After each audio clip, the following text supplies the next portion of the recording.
Тэгэхээр тэр болгонд одоо их үүсвэртэйгээ холбогдохын ер нь яаж ингэж холбогдож ийн вэ гэж залуучууд бас гайхаад асуугаад байгаа байхгүй. Тэгэхээр чи өөрийгөө юу их үүсвэртэй зүгээр тушаачих хэрэгтэй.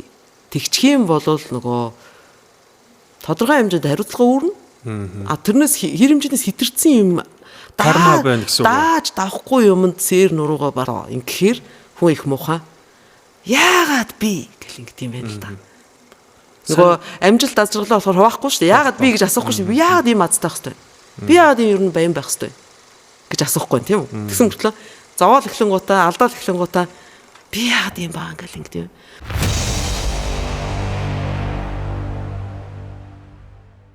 Сайн мэцхан хүмүүст үзэгчтэй, сонсогчтой. Өнөөдөр бид та бүгдтэй Хөхтөнгөр подкастын ээлж дугаараар уулзж байна. Өнөөдрийн дугаарын зочноор сэтгэл судлаач, гүний сэтгэл судлаач нийтлэлч, орчуулагч, багш Алтан Туяа буюу олон нийтэд одоо сошиал дээр Андо гэдэг нэрээрээ та бүгдтэй контентуудаа хүргэдэг Алтан Туяа гэж байгаа ирсэн байна. За ямар ч зүйл юуны өмнө урилгыг маань хүлээж авч ирсэн талархлаа.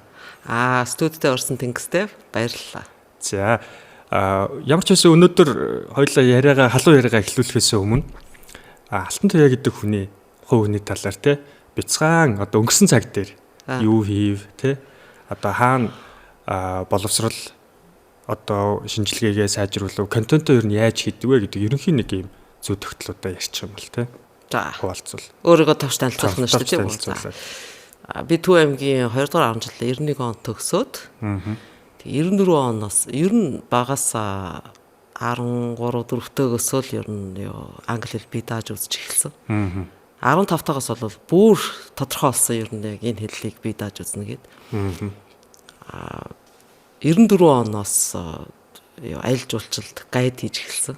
Зөвхөн өөрийнхөө чин зоргоор англи хэл би дааж үзсэн байсан болохоор тэр үед хойд чинь англи хэлтэй хүн маш ховор шүү дээ. Ховор миний англи хэл үзээд байгааг хүмүүс ойлгохгүйсэн. Ангийн хүүхдүүд ч тийм үү бол ээж аав ойр дотны хүмүүс бас ойлгохгүй л гэсэн. Тийм. Санаа юм бэ гэж гайхаал.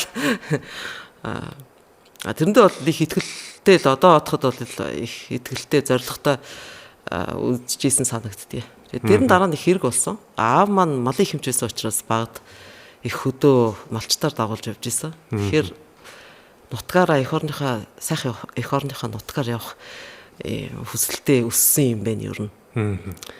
Тэгээд тэр ер нь хэл үзээд идэх чи ер нь бол ерөөсөө гайд хийх зорилготой байсан юм байна. Тэгээд 94 оноос 2005 он хүртэл ихэнхдээ англи хэлтэй жуулч авч явж исэн. Газрын л хүмүүс авч явж исэн. 3 янзын компанид зэрэг маягаар л гайд хийсэн. Нэг нь болохоор Mon Discovery Tours гэж байсан тэр үед. Жуулчин компаниас хамгийн түрүүнд салсан Монголын хамгийн анхны аялал жуулчлалын хувийн компани гэдэг Mongolian Blue Sky Travels гэдэг тийм компаниас тэнд бас аялалд гайдаар явж гижсэн. Хажуугаар нэг Герман эзэнтэй Helga Reitz-ийн Morte Nomads гэж Nomads Nomadic Expedition гэж компаниас тэнд бас аяа гайдаар явжсэн. Тэгээд 2005 оноос Австрийн Natur und Kulturreisen гэдэг Австрийн аялал жуулчлалын компанид Монголынхны аяллыг хариуцж Герман хэлтэй гайд хийсэн. 2015 онд хамгийн сүүлд. Одоо бол 2006 оноос Австрид байсан гэсэн үг үү? 2003 оноос Австрид амьдарч байгаа. Тэгээд 2015 онд хамгийн сүүлд аялалд яваад тэр нь гайд хийхэ болиг гэж утсан. Тэгэл Веник сургууль руу ороод. 2005 оноос Веник сургуульд хятад судлалаар сурсан. Урд нь Монгол Улсын их сургуулийн гадаад харилцааны хятад судлалаар сураад төгссөн. Үргэлжлүүлээд 2005 оноос 2011 он хүртэл Веник их сургуулийн хятад судлалд сураад мастер зэрэгтэй төгссөн. Яг хятад судлалын мэргэжлэр бол ажиллаагүй. Нийтлэлч би дааж судалгаа хийх надад их чухал байсан. Тэгээ өөрөө би дааж юм ууших дуртай судалгаа л одоо чинь нэг turning point үүд штэ. Одоо за хятад хэллэр судлаачаар төгсчлөө гэхдээ ямар turning point байгаад одоо яг одоо хийж байгаа ажил руугаа амьдрал дээр эргэлт буцалтгүй орчив. Хятад судлалаар явах одоо ер нь хятад судал ч юм уу одоо хил орон соёл судал гэж явдгийг тэр чинь их бүлгтэн тийм ээ. Area studies энэ төр гэдэг шүү дээ одоо англиар. Тэр чиглэлээр явхад чинь юу тэтгэлэг бас олддгүй талтай байхгүй. Тэтгэлэг чи өстэй мүлгчээж олж авна. Тэгэхээр дуулан Цэрэг их сургуулийн хятад судлаар шууд докторантурт сурах юу боломж байсан. Тэр яг тойр явцсан гэхээр би тэгж бодсоо.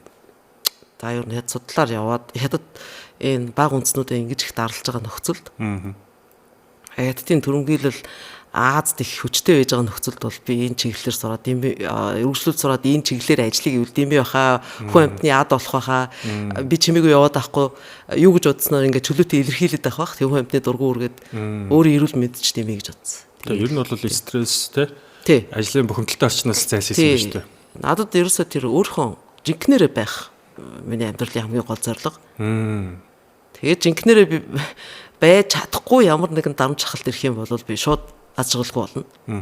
Одоо сошиал орчинд бол би өнгөрсөн жил бас нэг сэтгэл зүйн асуудалтай байж байгаад таныг үнийн сэтгэл зүйн ерөнхийдөө влог те бичрүүдийг маш их уншиж эхэлсэн. Тэр надад маш их тусалсан л доо. Хэрэг болно. Баярлалаа. Тэгээд сүүл таны номыг бас авсан байгаа те. Тэгээд ингээд явж хахад яаж хэдий хугацаанд гүний сэтгэл зүй рүү орох болов? Ер нь яг гүний сэтгэл зүй гэдэг талаар ойлголт байна. Терминологи. Гүний сэтгэл зүй судлах болсон шалтгаантай ер нь бол те. 94 оноос нөгөө цагаан арьсан хүмүүстэй гайд хийгээд яваад хахаар эдрийн тэр нэг тийм ерөөс жинкнээсээ юм уу өөрийнхөө байгаагаараа байж чаддгүй байдал. Тэгээд хэдэрхий их өрөөсгөл хөгжсөн байгаа. Өрөөсгөл гэдэг нь одоо юу гэдэг өрөөсгөл гэдэг нь одоо юу гэсэн үг гэхээр зөвхөн нэг мэрэгчлэр яваал яатсан. Уул нь хүн бол гүний сэтгэл зүйд бол дөрвөн юм төрөлх чадвартай байдаг. Нэг нь бод сэтгэх. Бодод сэтгэхийн яг эсрэг чадвар нь бол сэтгэл. Өөр зүүн совин гэж нэг чадвар байгаа. Тэрний яг эсрэг чадвар нь 5 мэдрэхгүй. Хүний инстинкттэй холбоотой.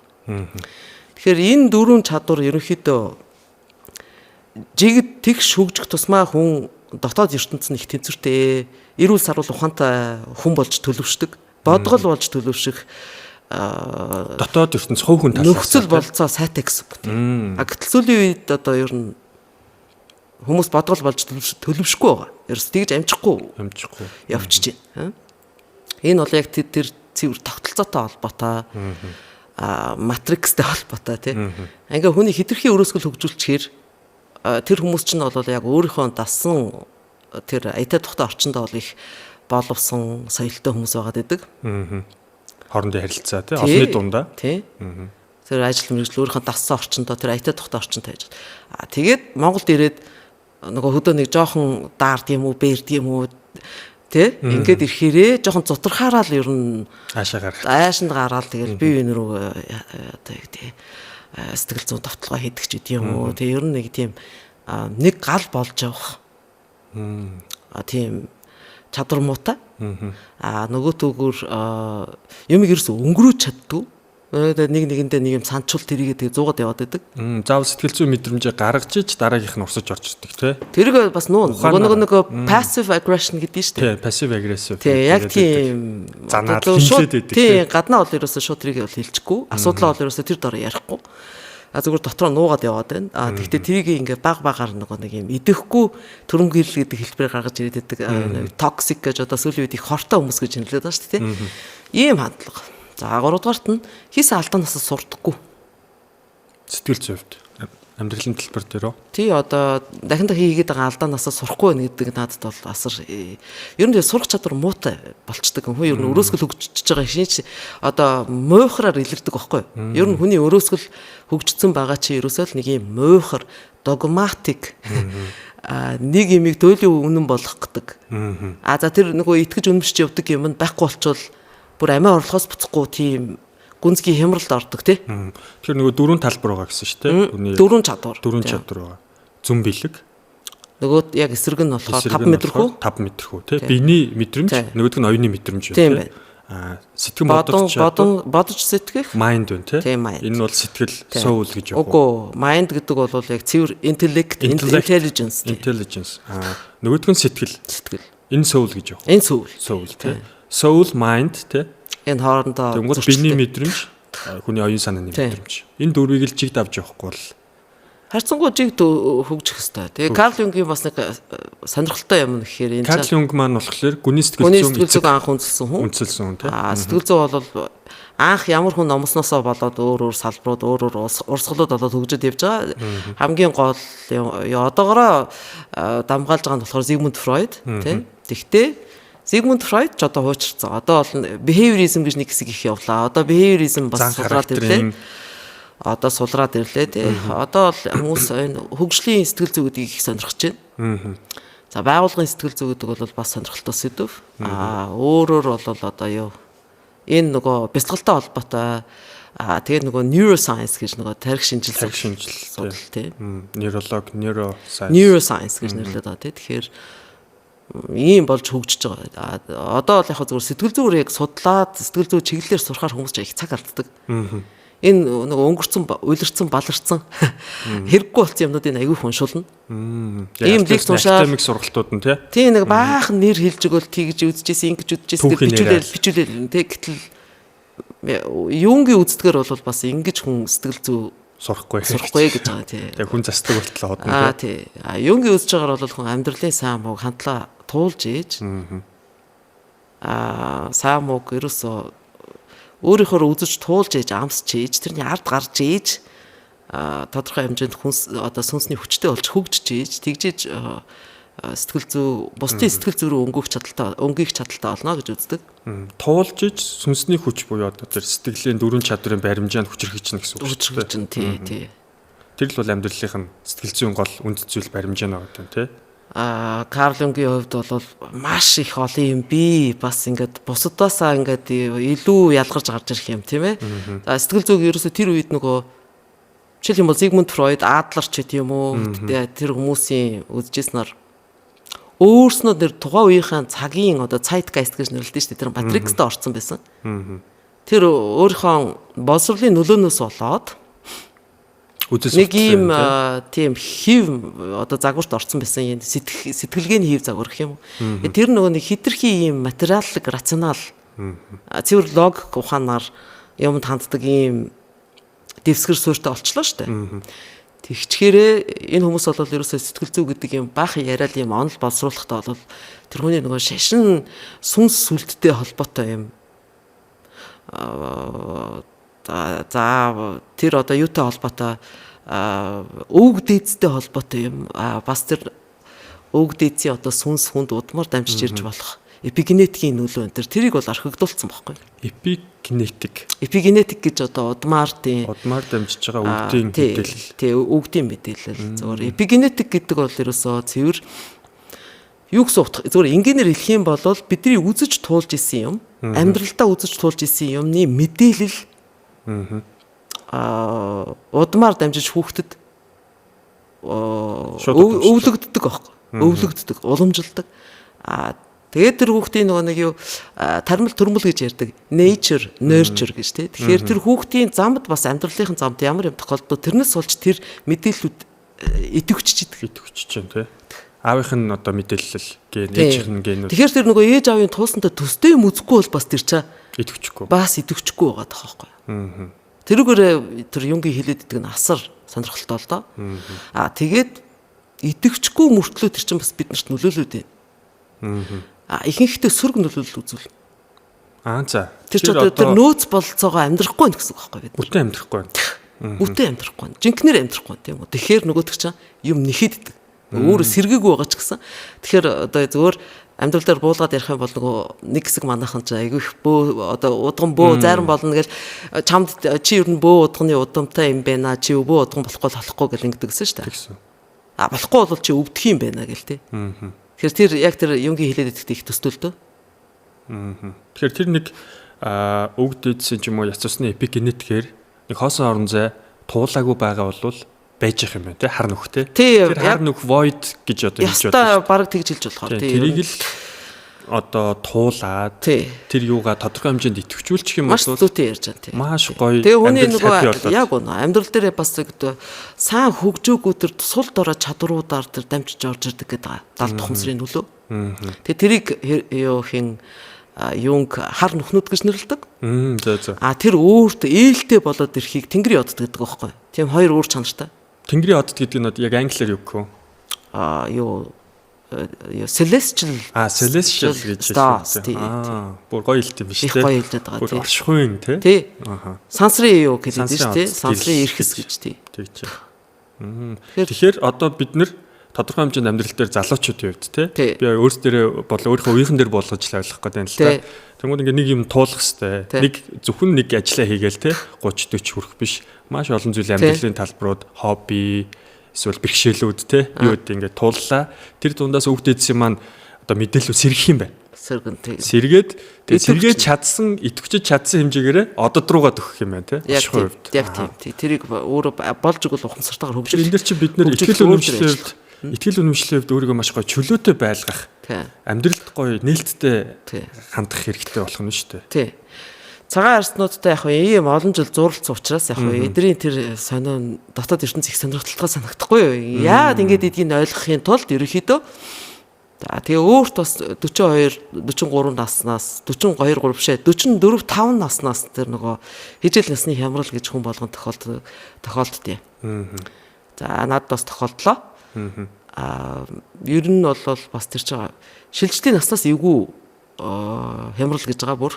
Зарим хүн identity-га сольж бодож ин гэсэн үг өөрийнхөө тодорхойлолт. Ерөнхийдөө хүний хөгжлийн тэр хоёр одоо юу гэдэг эсрэг тэсрэг замын урсгал шиг тийм юу гэдэг даалгавар. Нэг нь болохоор тэр эгон далд тухамсраасаа том биегээсээ салж би ангид тустай хүн би бол тэр энэ би бол түүгээр онцгой гэж амьдралын тэмцэлд ингэж эго бүрэлддэг гэдэг. За ингэж явсаар байгаа залуу хүмүүст бол зөх хэмжээгээр энэ байх нь шүү дээ. Тэгэхээр тэргүүрээ урагшилж байгаа шүү дээ. Тий. Тэгэхээр хоёулаа цуг ажилтдаг одоо хоёулаа баг болоод ажиллахад би арай ахмад хүний хувьд бол тэрий чинь гадралж ивэл ихсэн. Бид хоёрын хамтын ажилт. Би энийг чинь мэдж байгаа учраас нас нь ийм юм да гэдэг олон юм дээр ууч шандах байхгүй зөвлөхөн. Би өөрөө ийм бисэн. Энэ бол хүний туулаад өнгөрдөг юу хөгжлийн нэг үе шат гэж мэдээд байгаа тийм. Нөгөө талд нэг 40 50 хүрээд ирэхээр тэр хэдий өрөөсгөл хөгжсөн байна дүдий чинээ гүнзгий хямарна. За энэ урсгал болохоор нөгөө эго чи эргэж том биетэйгээ холбогдох хэвээр. Dead be higher self мөн үү? Яг эсрэг тийм. Далд тухамсар нь одоо higher self гэж болно. Хэм болохоор Карл Юнг юу гэж зүгээр том эсэсгэр хичээл self гэж бичдэг. Зөв. Яг өөрөө л гэж байгаа юм тий. Жинхэнэ бие. Self тэр том self гэдэг нь юу гэхээр одоо нөгөө ертөнцийн сүнс одоо бүх юмд байдаг сүнс гэх юм уу. Тэрийг Ведийн ухаанд Атман, Брахман, уг бол Пуруша гэх мэтээр нэрлэдэг л дээ. Тэгэхээр юм болгонд байдаг тэр тэнгэрлэг сүнсийг л хэлээд байгаа. Тэр self гэдэг юм. Тэр бүх юмд байдаг учраас бид нар хоорондоо түгэр холбоотой. Тэгээд нэг тийм holotrophic маягаар ба уг бол тийм стереограм маягаар бас квант физикт тайлбарлаад байдаг. Юу гэхээр том юм нь жижигийг агуулж идэг. Жижиг юм нь эргээгээд юу томыг агуулж идэг тий. Тэгэхээр квант физикт бас нэг тийм сонирхолтой юм бидэг л дээ. Ийм холостереограм юм бэ. Пирамид чиг юм тий. Тэрнээс ингээд нөгөө балуунаас зүсч авч байгаа юм шиг нэг хэсгийг зүсээд авчихад тэр том биед байж байгаа бүх юм тэр жижиг биед байдаг гэж үздэг. Тэгэхээр яг тийм зарчмаар л тайлбарладаг Карл Юнг. Ингээд дунд насны тэр хижээл насны хямралаас бол хүний амьдралын тэр цаанаас нь чиглүүлсэн зам ёсны хөгжлөн тийм юм байна. За таны хувьд шууд одоо өөрөө хижээл насны хямрал дээр нэлээ асуудалтай байсан гэдэг ойлголт би авчлаа тий. Яг таны хувийн талаасаа тий. Таны стори ч юм уу айгүй сонирхолтой байх л та. Өөрөө гүний сэтгэл зүйч байж хижээл насны хямралыг яаж туулсан болоо тий. Тийм тэрэн дээрээс хүмүүс бас илүү гоё практикал туршлагууд авах байх. Би тэнд цагаач одоо Австрта Вений их сургууль төгссөн мастер зэрэгтэй учраас аль бие усны орчуулагч хийж болохоор тэр шалгуурт тэнцэхээр. Тиймээс учраас очиод юу ажлын ярилцлаганд оролцоод тэгээд нэрээ бүртгүүлсэн. Тэгээд 2011 оноос ахвал ер нь байжсан хоттой би Грац гэж хотод амьдардаг шүү дээ. Цагаачийн албаны, уг бол цагдаагийн, уг бол хүчирхийллээс хамгаалах төв, уг бол сэтгэл зүй уг бол сэтгэл зүй үнэлгээ хийдэг хүн мэрэгчлэн ч гэдэм үү тийм хүмүүсийн дуудлага орчуулагч хийсэн. Бас сэтгэл зүйн талбар дээр тийм хүүхд залуучуудыг хамгаалах төвч гэдэм үү. Тэгэхээр тэнд ингээ явж байхад яг хаа зөвхөн нэг л жишээ хэлэхэд ер нь биднийг ойлгодоггүй. Нэг эмэгтэй юу гэж яриад байна вөхлөөр би одоо энд ингээд юу хөдөлмөрийн захад нэвтрэх тийм бичиг баримттай болчлоо. Бид нар тийм виз өгчлөө тий. Ийм карт одоо юу хүмүүнлэгийн карт гэж нэрлэдэг. Улаан цагаан улаан гэж нөгөө Австрийн юуны далбааны өнгө. Тэгээ улаан цагаан улаан карт гэж нэрлэдэг байхгүй. Ийм карт авчлаа. Тэгсэн чинь би тэрийг цагаачин байрнаас гаргачлаа. Тэгсэн чинь би ингээ нөхөртөөгөө цагаачин байрнаас гарсан чинь битэрт ингээ байр байдгүй. Тэгээ нөхөр маань юм тархины гэмтэлтэй учраас бас олон цагаар хамаагүй орхид бас явж болдгоо. Би нэг ийм байдалд орчод байна гэд ингэхгүй. Тэгсэн чинь нөгөө сэтгэл зүйч нь болохоор за энэ бол тустай асуудал. Таны сэтгэл зүйн асуудлыг яриа. Би танд сэтгэл зүйн зөвлөгөө өгөх гэж л ирсэн тий. Та надаас юу аваад цаг аваад ингээ ирсэн байгаа гэдэг тэгэхгүй. Тэгэхээр нөгөө хүн маань юу хэлэхээ мэдэхгүй гайхаад над руу харснаа гот юу гэж хэлт юм болоо. Миний дүү гэж байгаа байхгүй. Тэгэхээр тэр бол надаас тэр үед асар сэтгэлд бол бас хүндүр тусч ирсэн. Энэ яг нөгөө тогтолцооны хүчирхийлэл гэдэг шиг бүтцийн хүчирхийлэл гэж ярьж байгаа structural violence гэдэг дээ шүү дээ. Тийм юм л явж байгаа байхгүй юу. Ингээд нэг талд бол хүн бол үнэхээр өнөөдөр юутай эс оршихтой холбоотой асуудал байж байна. Гэтэл нөгөө талд тэр ямар ч тийм асуудалгүй тэр боловсролтой чинэлэг амьдралтай эмэгтэй сууж байгаа сэтгэл зүйч. Тэгээд үгүй та бол надад зүгээр сэтгэл зүйн асуудлыг л ярих хэрэгтэй. Тэр ийм соёлын эдийн засгийн тэр бүтцийн мангар том ялгаа гарч ирж байгаа. Тэгээд ер нь яг одоо ер нь сэтгэл зүйчдэр очиод хэрэггүй гэдгээ мэдчихсэн. Тэгээд жоохон орой хүнд хинцдүү хүүгээ гаргаад тэрнээс хойш нэг хүүгээ нэг 2 ойтой болох гэж байхад нэг оройтсан тийм амарчсны дараагийн хямрал болчихгүй. Тэгэн гот бас яг мэдээд за би сэтгэл зүйчдэр очиод бол нэмэр байхгүй. Тэр үеэс одоо би 51-тэй хэр чин тэр чин 44-тэй болж байгаа явдал хэр чи одоо ер нь нэг ямар ч гэсэн 7 8 жилийн өмнөөс бүр эрчимтэй байсан. Фройдийн имийг ингээд уншихаар ойлгомжгүй ягаад ч юм одоо надад таарахгүй. Карл Юнгийнхны юмнууд болохоор маш сайн таардаг учраас тэгэл тэрийг дагнаал явцсан ер. Одоо сая эпигенетик гэж ярьсан тий. Тэгээд өөр чин нэг 4 хүчин зүйл байдаг лөө. Тий 4 чадвар байдаг хүний төрөлх чадвар тий. Тэр нь болохоор анима тэр 4 чадвар бол одоо нөгөө юу гэдэг анх бол хүнд бол анх бас удам дагсан өгөгдлээж байгаа. За тэгээ ямар хөрсөн дургамал соёлж ургах уу бас ямар арчилгаа тортлогоо орсон бэ гэдгээсээ болоод тэр чинь нэг юм өрөөсгөл бас хөгждөг жигд биш. Тэгэхээр сүүлийн үед ялангуяа энэ нөгөө нэг зах зээлийн өрсөлдөөн тэгээд хүмүүсийн нөгөө нэг чаддаг мэддгээр нь хамгийн гол баримжаа авдаг. Ийм нөхцөлд хүмүүс асар өрөөсгөл хөгжөд байгаа. Эцэг их нь бүр дэмжиж өгөөд тогтолцоон дэмжиж өгөөд. За одоо жишээлх юм бол чи IT чиглэлээр сурвал ашигтай ч гэдэг юм уу.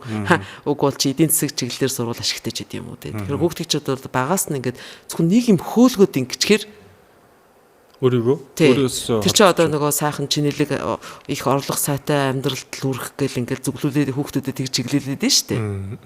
Гэтэл нөгөө бүрэн бүтэн хүн болж хөгжих тал дээр аягдчихж байгаа байхгүй. Тэрийг бол хүүхд залуу мэдэхгүй шүү дээ. Ингээл яваад мэдэхгүй явж байгаа. Явж ирсэн л 40 50 хүрэнгуудаа яг тэр хижил насны хямрал болонгууд ерөнхийдөө зүгээр яг бүр хинч одоо Карл Юнг ч өөрөө бараг тийм маягийн битсэн байдаг. Карл Юнгийн туслах их олон жил хийсэн Мари Луизе фон Франц гэж хүн байдаг. Тэр хүний бас хэлж байгаагаар бол ерөөсөө тийм байдаг. Тэр том бие одоо хүнийг ингээд эгог нь одоо хүнийг өөрийг нь субъектийг голчдаг гэдэг юм л та. За ч одоо болоо гэл тэ. Аар шилнээс нэг юм хэлээд байгаа юм шиг те за чи одоо боль зүгээр шүү дээ гэл инхээр хүн ч амар хямрд юм байл та. Гинтхэн амьдрал нь утга учиргүй санагдаад хөш би ер нь юу хийгээ яваад исэн би. Би ер нь хин юм бэ. Одоо миний бас уулзчихсан яг 40 30 37 8 те. Зарим хүмүүс бол 33 5 маа гэдэг айгу эрт ихсэн юм шиг санагддаг. Манай үеийнхэн бол. Магадгүй. Тийм тэгээд ингээ уулзж байхад яг энэ гүнзгий философи агуулга амьдралын утга учирыг ингээд таних гад одоо өөрсдөө сэрцэн хүмүүс л гэж бас янз бүрийн нэрлээд байгаа юм л. Тэгээд янз бүрийн юм хайгаал ингээд яваад байгаа. Монголын нийгэм маш их байгаа. Тэгэхээр энэ бол тэр хичээлнсний хямралтлыг наашлцсан байна гэдгээр ч юм уу эсвэл тэр үндсэн бие нь self нь эгог нь голоод байна л гэдэгтэй ер нь агуулга ойролцоо юм тий. Тэгээ ихэнх тохиолдолд хүмүүс ингэж хямраад яг буруу юм хийдэг гэдэг. Хийх ёстой юм яг эсрэгээр нь хийдэг байхгүй. Хийх ёстой юм нь юу гэдэг вэ гэхээр жишээлх юм бол би сумоогоор одоо авраг болчлоо гэж бодъё л доо. Тэгэхээр жишээ шүү дээ. Тий. Би золиос хийх ёстой. Тэр чинь миний гол чадвар шүү дээ. Тэ? Мэдээж аяг бол 5 м хүнтэй холбоотой байх. Бүх ойролтно гэдэг тий. Би тэр спорттой бол би инстинктийг бас холбоотой гэж бодож байна тий. Тэгэхээр золиос гаргах ёстой. Тэр гол чадвараа золих ёстой байхгүй. Золилт гаргах ёстой. Хамгийн сайн чаддаг зүйлээ түр хойш нь тавьчих. Бүр төрч биш бүр золилт гаргана гэж. Тэгэхээр эн чинь юу гэсэн үг вэхээр яг энэ үедээ бол хүн угаасаа өөрийнхөө тэр хөөж явсан тэр карьер гэдгийнхээ оргилд очсон байдаг. Өөрийгөө тэрүүгээрээ л тодорхойлон харцсан байт юм байна тийм шүү дээ. Одоо маш сайн мэрэгжлийн хөгжсөн байгаа шүү дээ тийм үү. Тэгээ тэрүүгээр амжилтанд хүрчлээ, ингэчлээ гэж бодоход би одоо юу тайлах хэрэгтэй байхгүй юу? Зодог тайлах хэрэгтэй байхгүй юу? Хэрвээ би Селен Дион шиг ийм гоё алтан гургалдаа шиг хоолойтой ийм олон жил дуулаад ийм маян болчлоо. Одоо би нэг Селен Дион ч нэг амар сонин өөрийн дархлааны өвчнөд байгаа шүү дээ. Тэр яагаад тийм өөрийн дархлааны өвчнөд вэ гэхээр өөрийгөө тэр зөвхөн тэр дуулдаг Селен Дионтойгоо андуураад байгаа. Self-will таних дээр гэтэл чин тэр дуулж байгаа Селен Дион ч ганцаараа Селен Дион биш шүү дээ. Бүхэл Селен Дион юм байна тий. Селен Дион ч өөр хүн шүү дээ. Одоо хүүхдийн ээж ч гэдэм үү, үгүй бол Канада улсын иргэн ч гэдэм үү, өөр юу вэ тий. Өөр зөндөө өөр олон аспект байгаа шүү дээ. Хүний охин, хүүхдийн ээж, үгүй бол одоо бэлэвсэн эхнэр тийм үү. Одоо хүний эхнэр ээж одоо бэлэвсэн болцсон тий. Ингээд нас тогтож байгаа эмэгтэй ч гэдэм үү. Ингээд маш олон тал байгаа шүү дээ. Гэтэл асар муухар тэр одоо тэр тайзнасаа уулна буух хэрэгтэй байхгүй юу? За боллоо одоо тий. Тайз та над дөх юм үнэхээр өгөөмөр өглөө, өгөөмөр байлаа. Одоо боллоо ханлаа цадлаа гэдээ явах хэрэгтэй байхгүй юу? Гэтэл үгүй. Чи бүр тийм амар өвчтөй болчиход байгаа мөртлөө Буркина Фасо хийгээл тэгснэ. Сая нөгөө Парисын Олимпик дээр бас дуулцсан явж гин гэсэн шүү дээ. Тэгэхээр тэр өөрийн дархлаа энэ чинь хямраад ингээд бүр нэрвдэг байхгүй юу? Ноцтой өвдгөн ноцтой өвдснөөсөө болоод хүмүүс ч амар олчин хэлэх юм бол нөгөө Майкл Джексоныг ибупрофен гэдэг лөө. Ёо өвчин намдагч имийг тун хэтрүүлж хэрэглэснээс болоод өөдөлцсөн байна гэж тэгдэг тийм. За Брюс Ли гээл нэг нөхөр байсан. Тэр чинь одоо ингээд юунаас спортоос авсан гэмтлээсээ болоод нуруу нугасны гэмтэлтэй. Тэр өвдөлтөө намдах гал юу л хэрэглээд исэн юм л да. Канабис. Канабиснаас гаргаж авдаг давирхай байдаг хашиш гэж нэрлэдэг. Тэрийг их хэмжээгээр идэд исэн гэдэг. Тэр өвчнөө намдаахын тулд. Тэгээд дөөд улсныхан дараа юу аутопси гэж ярьдэн штэ ингээд юу задан шинжилгээ хийгээд үзсэн чинь тэр цусныхан шинжилгээндээс бол хэтэрхий их юу хашиш гарч ирсэн л гэдэг. Гэх мэтлэнгээр ингээд хүмүүс хийдэг алдаа. Тэр нэг гол чадвараараа олж авсан алтар нэр өнг мөнгө эрх мэдэл те нөлөөлөл сүлжээ одоо танилын сүлжээ энэ байгаа шүү дээ. Чи нэг өөрийн гэсэн нэг те хүрээлэл байгаа шүү дээ. Тэр мөрөөсө тас зурлцдаг нь асар буруу. Тэрийг бүр харин яг золигт гаргаад тэр нөгөө хөгжөөгөө байгаа дорой чадварууд руугаа мөлгөж очих хэрэгтэй гэдэг. Тэр чинь бол эхэндээ те мөлгөөд очиход бол харанхуй нөхнүүд идэг. Тэрүүгээр дамжиж бидний одоо бүр дайрлагын чанартай далд ухамсарын нөлөө архетипний нөлөө бид нар руу орж ирдэг. За архетип гэхээр архетип гэдэг бол бас яг тэр нөгөө эпигенетикээр дамждаг биднэрт нөлөөлдөг сүнс сүлд өгдөөдсөн сүнс. Яг зүгээр грек үг зүгээр үгчлэх юм бол эртний төрөл гэсэн үг. Анх удаага хин Карл Юнг хэрэгэлсэн чинь биш жишээлх юм бол Платоны хэрэгэлж исэн үг л гээд байгаа. Уг бол тэрнээс өмнө бүр Демокритус ч гэсэн хэрэгэлж исэн үг л гээд байгаа.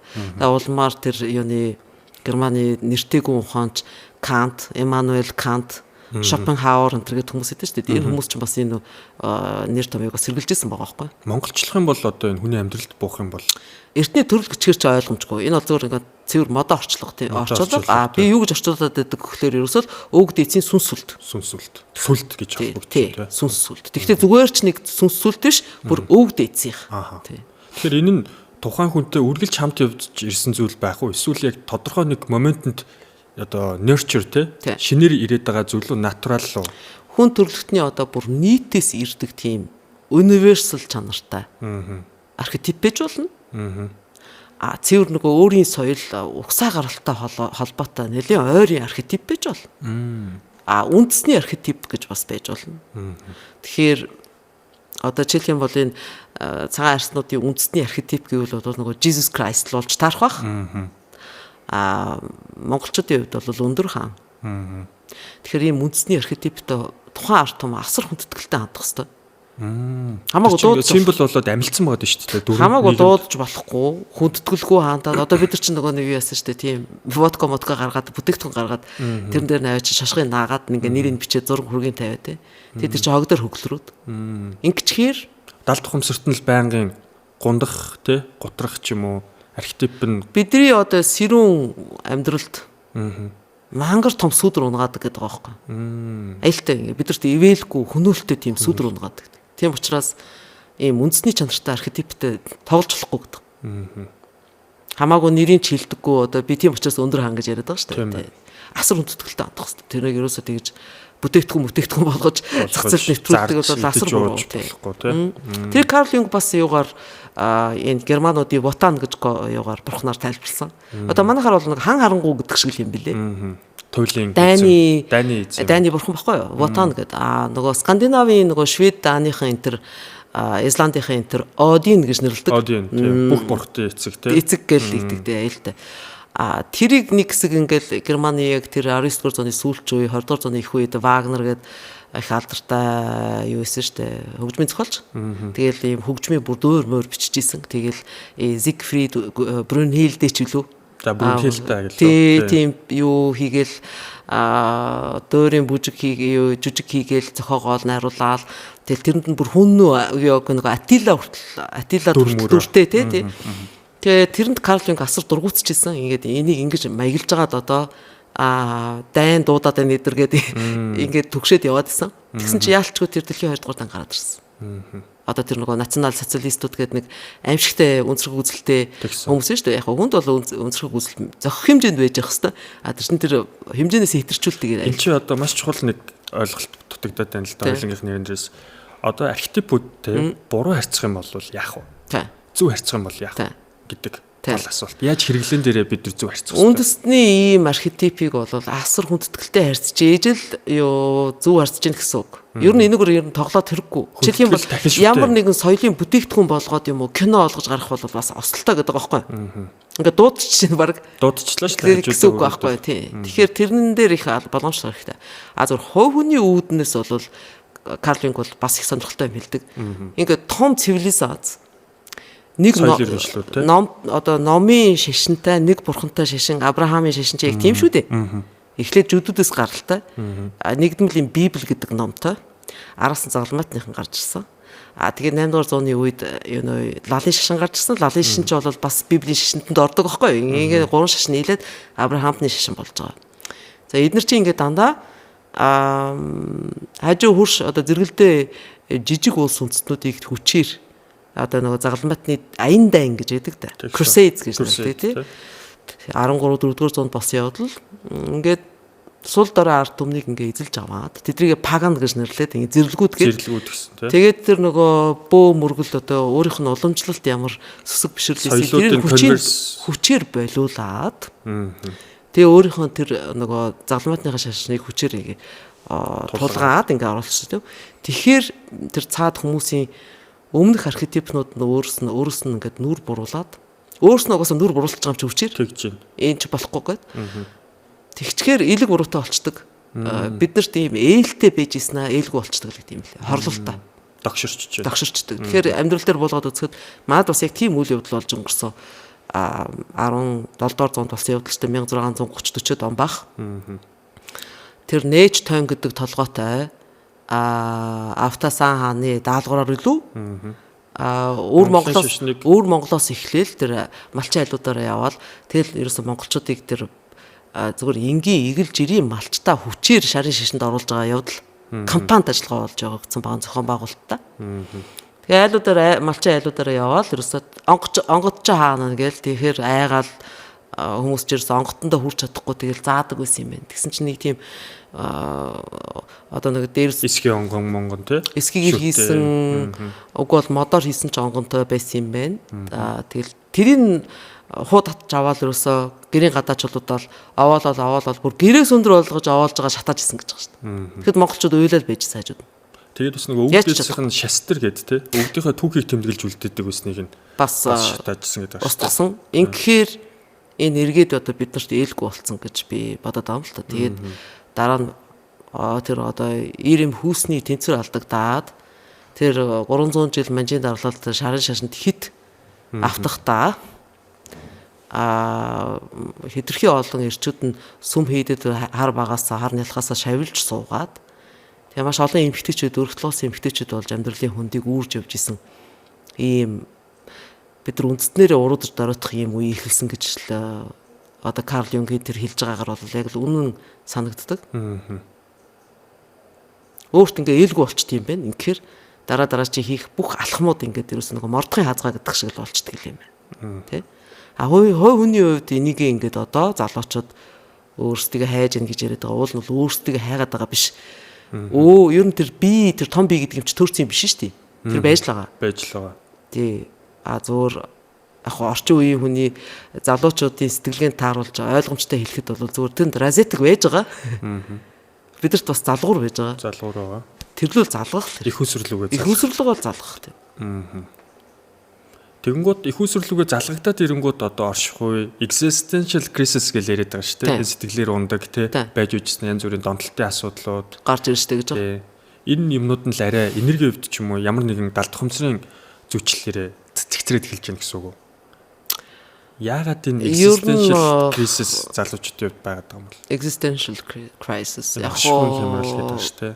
Тий одоо оршихуй хямрал гэдэг яг хоо нэг талд ингээ матрикс байна. За матриксаас чи ингээд яг тэр архетиптэй ч холбоотой үе удам дамжсан юм асар эвгүй хүмүүсээ олон зуун жил ингэж ирэх мэдл төвлөрүүлсээр хагаад одоо бүр одоо цагаан бороонд гардаг нэг ойхоор ярих юм бол бүр өтгөн харуутаа шиг болчихлоо шүү дээ.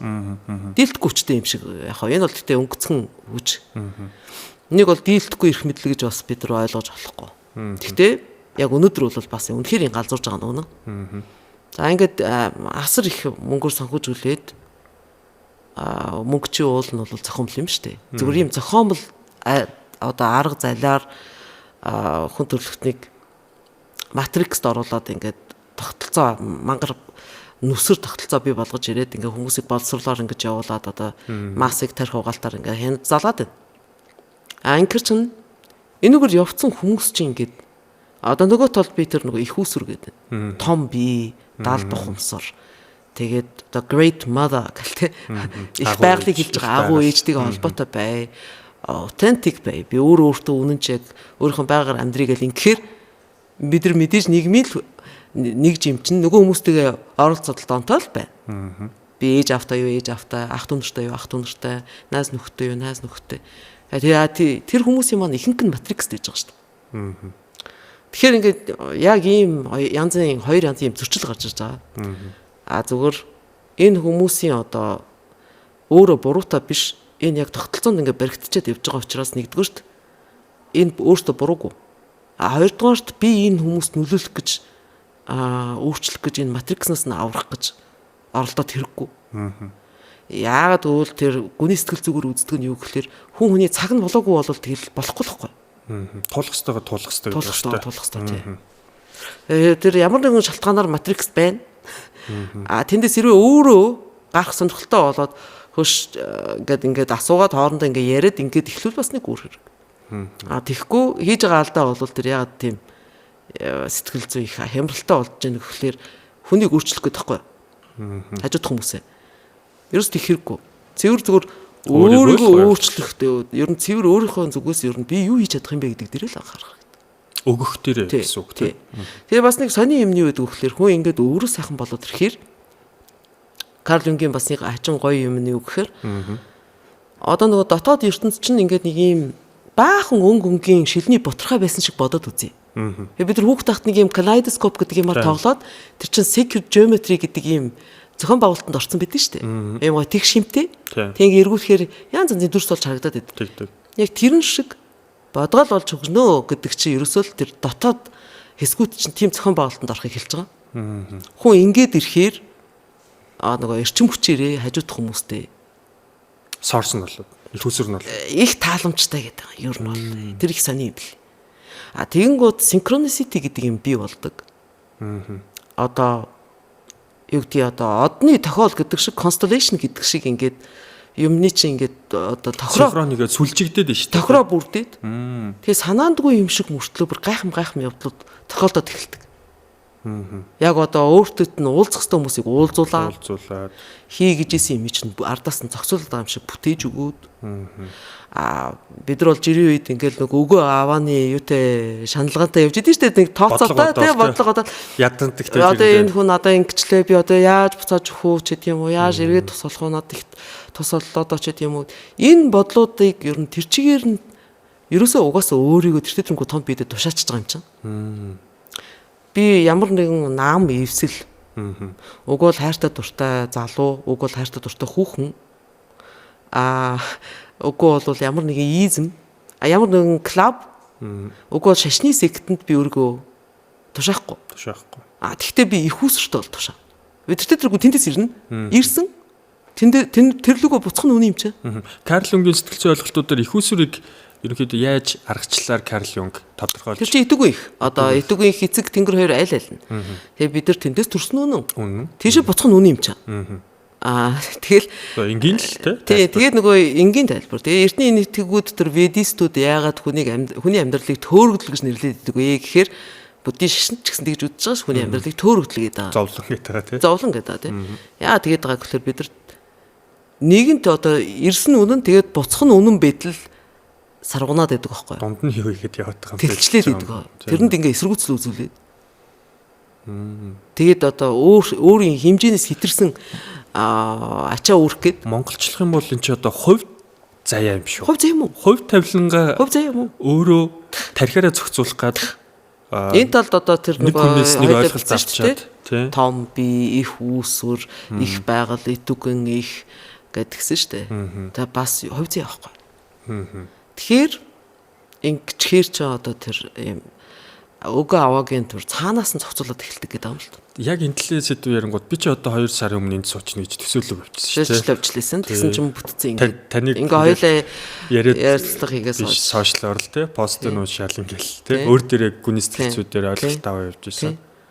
Маш сонирхолтой санагдаж байна. Тэгэхээр тэр болгонд одоо их үүсвэртэйгээ холбогдохын ер нь яаж ингэж холбогдож байна вэ гэж залуучууд бас гайхаад асуугаад байгаа байхгүй. Тэгэхээр чи өөрийгөө тий юу их үүсвэртэй зүгээр тушаачих хэрэгтэй.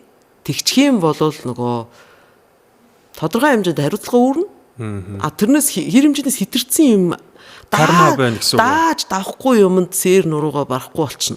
Даруухан болчихно гэсэн үг. Нэг үү тий. Тэгэхээр яг ингээ гоё дундуур нь даруулж өгöd байгаа юм л та. Хүн өөрөө их сони амт юм биш. Амжилттай аз жаргалтай ол зомог олох юм болвол минийх гэдэг. Миний чадсных. Миний сайных. Ирийн сайн. Уран бүтээлч нар ч гэсэн гаргадаг алдаа. Хачин гоё юм хийлээ. Ээг бол дуграад байна тий. Энэ бол минийх би хийчлээ. Би бол ийм хүн гэл. Би онцгой. Би ер нь ийм хүн онцлогтой штэ гэл ингээл. Гэтэл нөгөө их үсвэртэйгээ холбоотой хүн бол би зүгээр дамжуулсан. Өвгд эцсийнхээ ямиг дамжуулсан. Хамбл даруухан. Тий, сүнс сүлднийхээ амийг дамжууллаа. Итүгийн их эцэг тэнгэр том биегийн юм надаар дамжаад танарт ирлээ шүү гэл нэг иймэрхүү. Тэгээд тэрэндээ талархаж байна шүү дээ. Нэг талд нөгөө сүнс сүлдэндээ талархаад байна. Их үүсвэртэй талархаад байна. Нөгөө төгөөр тэрийг ингээ олж хараад таашаагаад байгаа хүмүүс талархаж байна. Та нар бас байхгүй бол би ингэж дамжуулж өгөх ч юм уу тий тодорхойгүй. Нөгөө талд би алдлаа. Надад зовлон тохиолдлоо. Ингэхээр хүн их муухай. Яагаад би гэл ингэт юм байна л да. Нөгөө амжилт аз жаргалаа болохоор хуваахгүй шүү дээ. Яагаад би гэж асуухгүй шүү дээ. Яагаад ийм азтай байх хэвтэй. Би яагаад ийм ер нь баян байх хэвтэй гэж асуухгүй тийм үү? Тэгсэн мөртлөө зовоол эхлэнгуудаа, алдаал эхлэнгуудаа би яагаад ийм баа гэл ингэт юм. Тэгэхээр тэр нь зүгээр болчихдог гэдэг юм байна. Сэтгэл зүйн үүднээсээ. Хүмүүс бусдыг буруутгах нь тийм шүү дээ. Одоо гаднаас буруугаа хагаад байгаа шүү дээ. Тэгэхээр болчт юм байна. Тэгээд бас хүмүүсийг хөндлөнгийн хүмүүс бас нөлөөлөх гээд идэг, засах гээд идэг, өөрчлөх гээд идэг бас болчдөг гэдэг байгаа байхгүй. Тэгэхээр сая талархал гэдээ ярьсан чинь мэдээж амжилт ч юу аль талтай тий. Яг л манай нөгөө ахын овоо уул таланда тайлга гэж ярьдаг штэ. Яг манай өвгчүүлийн л амьдарч исэн хөх өвгчүүлийн зүгээр ахуй улаан эмэгчүүлийн маань амьдралын ухаан бол энэ байхгүй. Яадгүй гэхээр ер нь дээр үед хүмүүс тийм байсан шүү дээ манай өвгчүүл чинь буурлууд маань. Буянтай сайхан буурлууд маань ингээл ямар нэг юм болох юм бол бүтэх юм бол яасан сайхан хангаад дэлхийн маань харлаа. Буурлын манд буян юм бэлгүй. Ямар сайхан бэлэгтэй сайхан учрал юм тохиол юм гэл ингээд талархаж байгаа. Тэрнээс болвол би дорж би бол онцгой хүн тийм учраас ингэж яана гэж ярихгүй шүү дээ. Би мондагтай хүмүүс суулгуулсан. Эртээ сайндаад ерөөс тэгж бодохгүй. Тэгээ тэгж бодож байгаа хүмүүсийг бол ерөөс ойлгохгүй байхгүй. Гайх байхгүй. Энэ яагаад ийм болцсон юм бол доо гэж гайхал. Би харин нэг юм дээр яг уншижсэн чинь 90 сан хаарангуй гэдээ тад үрдсэн шүү дээ. Тэгээ тэрийг уншижсэн чинь тэнгэр газар гацалдаад 90 сан хаарангуйг төрүүлэхгүй тулд ингээд цаг хугацаа зогсчихсэн гэдэг байгаа байхгүй. Бас айхтар юм. Тэгэнгүүт би тэрний туйлсхийн логикийг ойлгох гээд тийм одоо бярд чадал те тэнгэр газар одоо зогсоон байрны тэрийг төрүүлэхгүй байх ямар шалтгаан байсан бол тэгээд бас бодож исэн байхгүй. Тэгэхээр энэ ч зүгээр цаана нь хүнд өгөх гээд байгаа психологийн утга нь арай илүү тийм сайндаа төрдөө шүү гэсэн нэг тийм эго өгөх гээд байна гэж байх уу? Би 90 сан харангуй тэр туйлыг бас айдаг учраас уншаагүй ер нь. Яг ер нь тэгээд тэр ихэрч олдог байгаа надаа би туйл их сонирхолтой доо. Гэхдээ олдог байгаа зүгээр. Би айдаг юу гэхээр тэрний тухай хүмүүсийн нөгөө судлаач нарын бичснийг уншицсан. Тэгсэн чинь монголчууд нөгөө дайны өмнө тэрийг гэрийнхаа нөгөө бүр юу гэдэг өрхийн бүтээж байгаа тэрийг хайлдаг. Тэгээд тулаанд ороод ялдаг байсан л гэдэг байгаа. Тэр бол цэвэр дайнтай холбоотой би нөгөө ботанта зөвлөсөн шүү дээ. Тийм одоо дайны хар тэнгэр гэдэг юм уу тийм бурхан юм байна даа л гэж ойлгосон. Сүүлд бид нар нэг лекцэнд та тэнгис ирсэн дээ. Карл Юнгийн гүний сэтгүүлчүүдээр уншижсэн санаадах нэг 24 салаан эвэртэй ухаа дүнэн буг гэд. За. Тэр маш сонирхолтой байгаа юу гэхээр эхлээд ухаа дүнэн буг маань ингээд нөгөө 20 хэдэн юу ч хэлээ бас согоотой. Тэгээд тэр мэдэлтэй ээжтэй. Мэдэл үгүй аавтай гэдэг. За ээж нь тэр мэдлэлтэй ээж гэдгийг бол тэр талт ухамсарыг хэлээд байна. Мэдлгүй аав гэдэг нь ухамсарыг хэлээд. Эго хэлээд байна. Ухамгүй эго ухамсарыг. Өөрөө бууг бол өөрөө эго байхгүй юу? За тэгээд би мэдлэлтэй ээжийнхээ мөөмийг санаад байна гэж цогоонуудаа хэлээд би ээждээ очоод нэг мөөмийн нэг идчихэд ирээ гэд явдаг байхгүй юу? Тэгсэн чинь би нэр нь орж ирдэггүй нэг хөхтөө мэрэн гэсэн бүр. Хөхтөө мэрэн гэдэг нүгэл тар гөрөөчөн хөөж ирээд ээж авыг алаад тэг хамгийн сүлд нь өөрийн хөөсөөр гал алж байгаа. Наманжж байгаа тийм. Бууг юм чинь тийм бууг юм чинь. Тэгсэн чинь юу лээ нөгөө миний эврийг тэнд тавиарэ үгүй бол миний одоо хойд хоёр хөлийг тэнд тавиарэ гэд ингээд зааж өгдөг байхгүй юу? Яг одоо намнуулахынхаа өмнө цогтоод явж байх та. За тэгчлээ. За тэгээ нөгөө хөхтөө мэрэгэн нөгөө нүгэл тар гөрөөчн чинь ингээд цааш явдгийн багуудаа ийм сайхан ямыг алчлаа гэж харамсаад ингээд явж идэв. Тэгсэн чинь нэг хоёр лам даян үлдээ сууж идэв. Тэгсэн тэрэндээ тааралтаад өнөөгч ер нь тэр сайхан бугыг ингээ хөнөөцөндөө бас харамсаад. Тэгээ нөгөө хоёр дайнч лам чи одоо энд юу хийж явна уу гэдгсэн чинь би одоо энд ерөөсөө эндээс юу гэдгүүлээ одоо юу гэдгүүлээ ерөөсөө өөрийгөө үгүй хийхээр явж гин гэж хэлээл ерөөсөө. Тэгэл тэр өндөр хадан цохон дээрээс үсэрчж байгаа. Тэгээ өндөр хадан цохон дээрээс үсэрсэн чинь 7 өнгийн солонгоор гэрэлтээд сүнс солоноос эвчлээ гэж. Тэгсэн нөгөө хоёр лам чинь харчаад атархад энэ нүгэл тар гөрөөч яхаар ингээд гэгээрээд ингээд ийм бүр 7 солонгийн өнгө солонгийн 7 гэрэл туяа цацруулаад ингээд сүнс болоод дээд сүнс болоод ингээд явчихт ингээд нөгөө хоёр ч атархад. Тэгээ нөгөө хоёр чинь дуургаад үсэрсэн чинь ангир шувуу болчихжээ. Тэгээд ангир шувуу дэгдэхийнхээ заримыг нь иддэг нь ийм өчртэй юм байна гэд. Дуусчихж байгаа. За ерөөсөө ойлгосонгүй чигээр юу болчих. Энд юу гэсэн үг гэхээр одоо тэр гөрөөчнгөр юг илэрхийлээд байх гэхээр ерөөсөө л бодголыг илэрхийлж байна. Хүнийг өөрийг нь. Ер нь хүн өөрөө яаж хүн болж хөгждгийг гэдэг юм уу. Сайн муу хийсэн байна тий. Эгогоо устгаж ээж дийлж ээж тэр чинь юун төрөөд нь штэ. Одоо сэхэрэлд одоо сэрж जैन тийм. Тэгээд сэрчгээд өөрийнхөө урд хийж явсан явдалтаа үнэн голоосоо харамсаад гимшээд тэгээ ингээ өндөр өсөрсөн чинь юу болчихж байгаа. Хувилгаан болчихж байгаа бүр. Тэгэхээр эгоныхын дүрэн л өгч байгаа юм байна шүү дээ тий. Өөрөө ч хувилгаан болчихж байгаа. Тэгсэн чинь нөгөө хувилгаан болох гээд л одоо тэр насаараа даянчлаа суугаад идэг хоёр атаархаад өсөрсөн чинь ангир шувуу болоод төрчихж байгаа байхгүй. Төрөлд оршилчлаа. Төрөлд оршилж байгаа. Тэгээд зүгээр ч ангир шувуу биш. Ангир шувуу чинь дэгдэхийгээ барьж идэд юм байл та. Гэхдээ яг биолог дээр яг тийм юм уугүй юм уу гэдгийг бол бид нар мэдэхгүй зүгээр тэр туйлд бол тийм байгаа. Тэгэхээр ч нэг юм хэлээд нь шүү дээ. Ингээд шарын шишин чинь нөгөө монголчуудад ерөөсөө ихнэр авахгүй юм ёо жамаас жоохон тий сахил үрдсэн санвартан сахилын ёс гэл ингээд ингэчтэй шүү дээ. Гівш болвол тэгэл тэрнээс хойш ерөөсөө ёо одоо нүгэл чивэл гээд ерөөсөө бэлгийн харилцаанд орж болохгүй ингээд гоонд бий байх хэвээр тийм үү. Гэтэл тэр нь эргээгээд монголчуудыг үр хөвгтгүй болгосон юм шиг тийм санаа тэнд явж байгаа байхгүй. Сонир байгаа зү. Тэр ангир ингээд дэгдэхийг идчихэд идэг гэдэг. Цаанаас нэг юм хэлээд шүү. Хэлээд шүү дээ. Тэгэхээр манад бас энэ шарын лам нарыг бас яасан шүмжилсэн утгатай туйл гэж би ойлгоод байгаа. Тэгэхээр манай туйл дэлгээрээ ингээд цаад мөн чанарын хэлээд. Манай туйлд аман зохиолд ерөөсөө энэ шарын шишнийг шүмжилсэн юм зөндөө байсан. Жишээлбэл нөгөө бэлэнсэнгийн үлгэрүүд гээл байдаг. Бас бадарчны үлгэрүүд гээл байдаг тий. Тэгэхээр яг ийм утгатай байсан юм болоо даа л гэж бодож байгаа. Маш сонирхолтой юм байна. Ерөнхийдөө Карл Юнгийн сэтгэл зүйд одоо архетипүүдийг судалж байхдаа яг үлгэр домгоор илүү тайлбарлаж хүрээг нь хамгийн их тайлбарлаж өгдөг тий. Тэгээ одоо ламнар ч нь бас энэ туйлч нарын чи одоо туйлуулах дургу нэг туйл хайлуулах дургу. Тэгээ туйлч хүний одоо дурсамжт бас битсэн байгаа шүү дээ.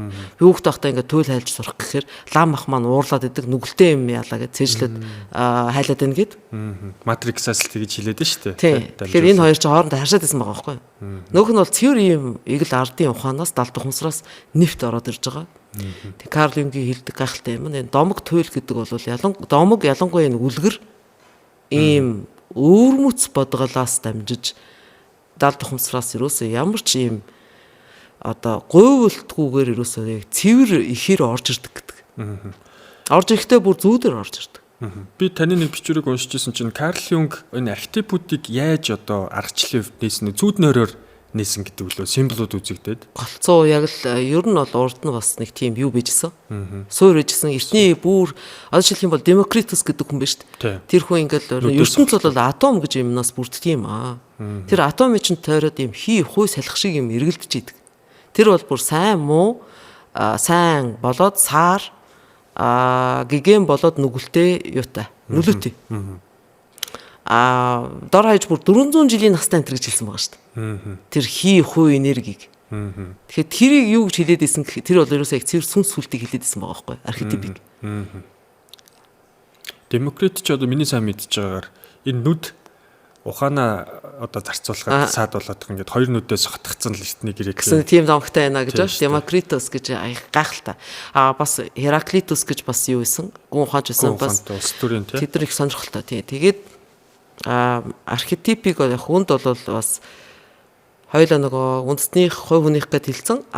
Ерөнхийд нь бол эрэгтэй хүнд бол хаан, баатар ир, хаан дайнч ир, шидтэн.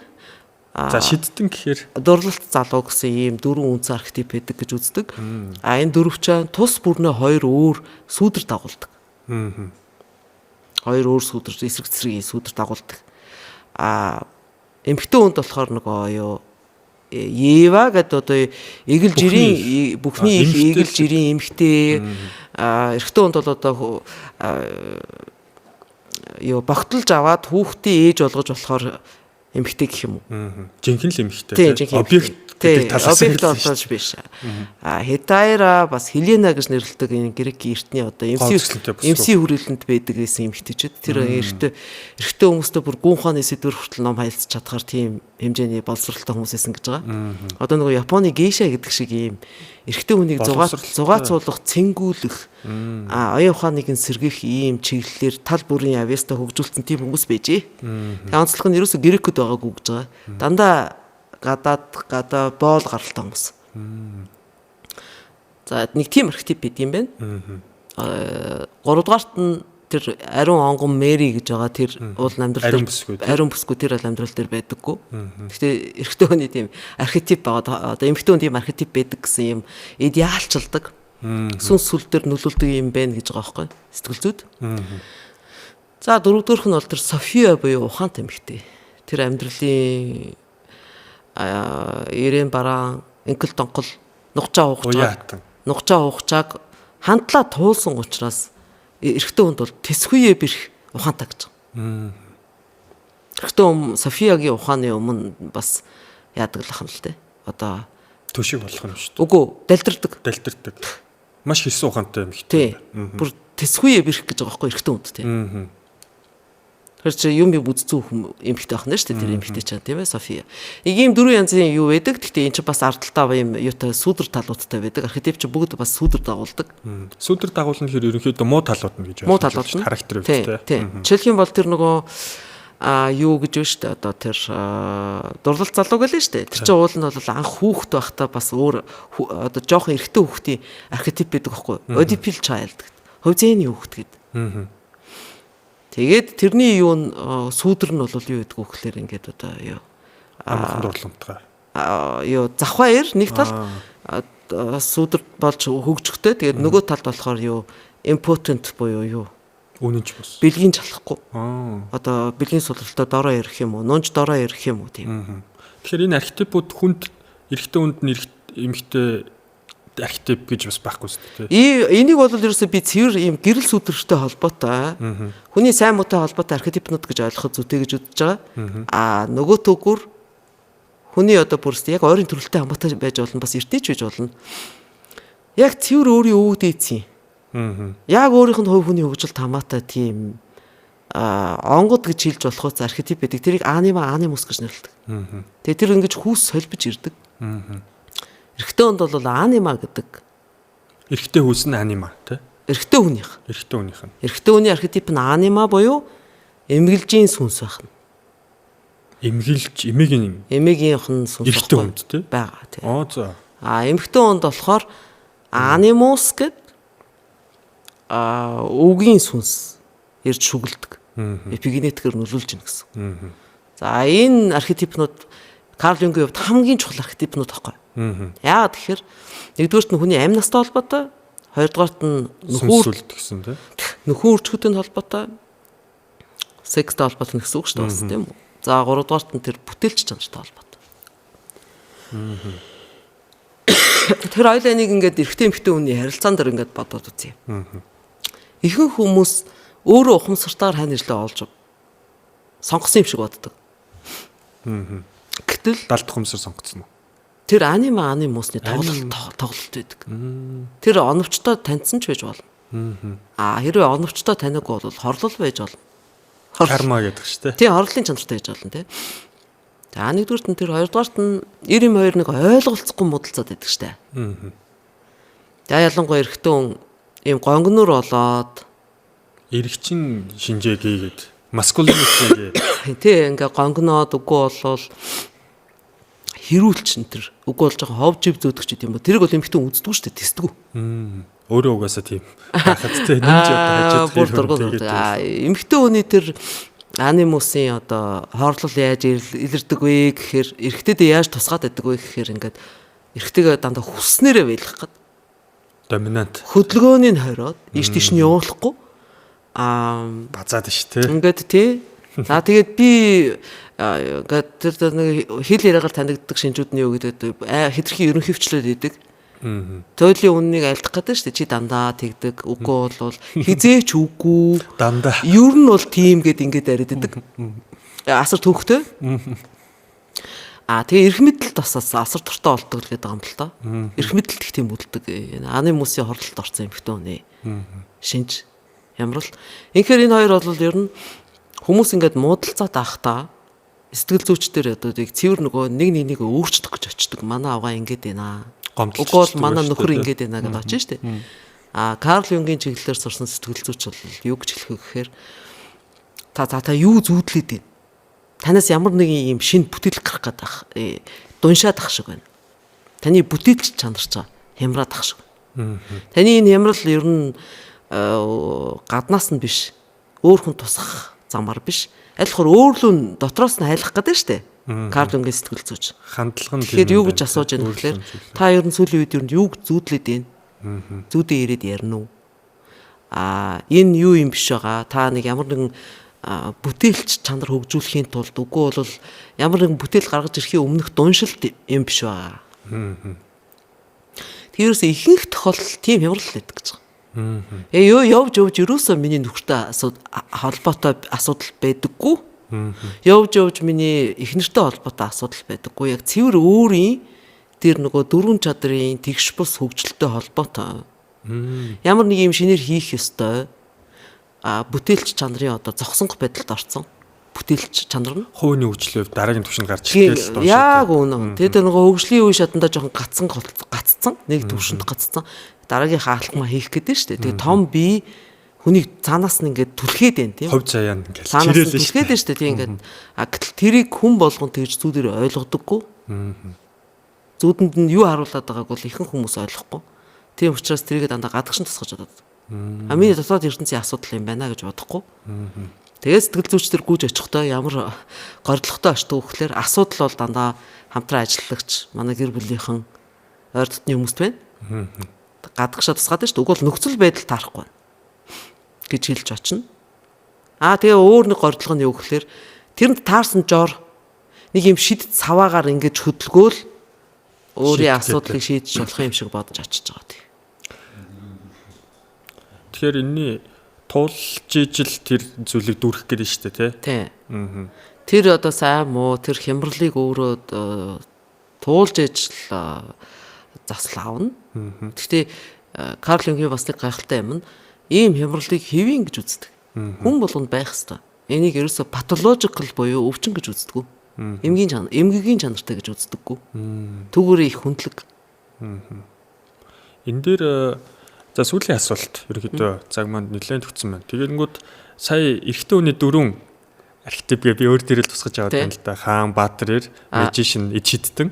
Тэ хаан дайнчир. Тэ шидтэн дурлалт залуу гэжтэй. Шидтэнгийнх нь ерөнхий шинж нь юу вэ?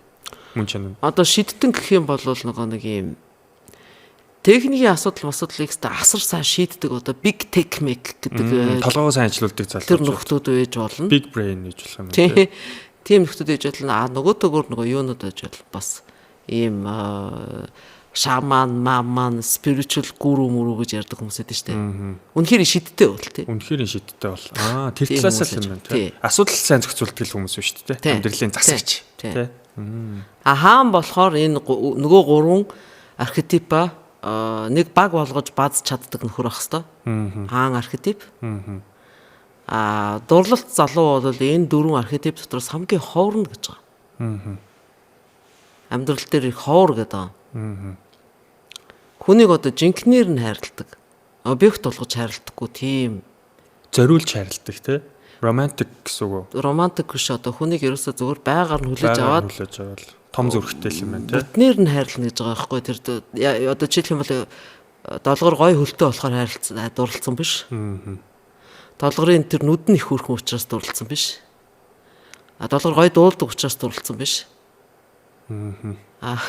Долгор майжг байж болно, онгор нүдтэй ээж болно. Тий? Долгор гадаад байдлаар гойчж болно, муухайчж болно, тийм үү? Ямар ч хийж болно, хин ч хийж болно. Тэгэхдээ долгорыг яг байгаагаар нь тэгж хайрлаж чаддаг тэр эрхтэн хүн гэдэг бас амьдрал дээр асар ховор гэж тий. Тэгээд эдний энэ архетип хамгийн их илэрж гарч ирдэг хүмүүс нь дандаа хөгжмийн зохиолч онгод зохиолч нар тий. Тэгээ онгод нь орч ийн гэдэг чинь архетип нь л хамгаалаад ажиллаад явчихж байгаа юм шүү дээ. Жишээлх юм бол Винсент Ван Гог, Бетховен, Яг нэр ийм хүмүүс. За ерөнхийдөө Карл Юнгийн гүний сэтгэл зүгээр бид бүгдийг аялуулсанд танд маш их баярлалаа. Ингээд Урьж ирсэн тэнгистэй их баярлалаа. Тий, ямар ч гэсэн Алтан туяагч нь буцаагаад одоо Австрали руу буцчих учраас бид өнөөдөр оролцуулсан. Тэгээд дахиад бас нэг бүр гоё ярилцмаар санагдчихэ. Тэгээд тэр өдөр хоёулаа холбогдоод ямар ч гэсэн нэвтрүүлгийг хийнэ. Ингээд та бүгд маань Карл Юнгийн сэтгэл зүй болон Алтан туяа Амдо гэдэг сошиал хаягаар түүний нийтлэл орчуулгын материалууд болон за гүний сэтгэл зүйн талаарх маш олон сонирхолтой мэдээллүүдийг, контентуудыг хүлээн авч үзээрэй гэж хүсэж байна. Анхаарлаа хандуулсанд баярлалаа. Баярлалаа. Хүчимэнд баяртай. За бас Болцсон. хоёулаа яг нэг цаг гар